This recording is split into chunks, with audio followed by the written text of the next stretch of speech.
First responders spent the day in Glendale collecting teddy bears. The bears are part of the Trauma Teddy program used during emergency calls that involve children.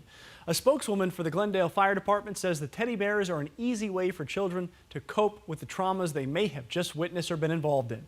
The stuffed animals are also a great tool for first responders to communicate with children.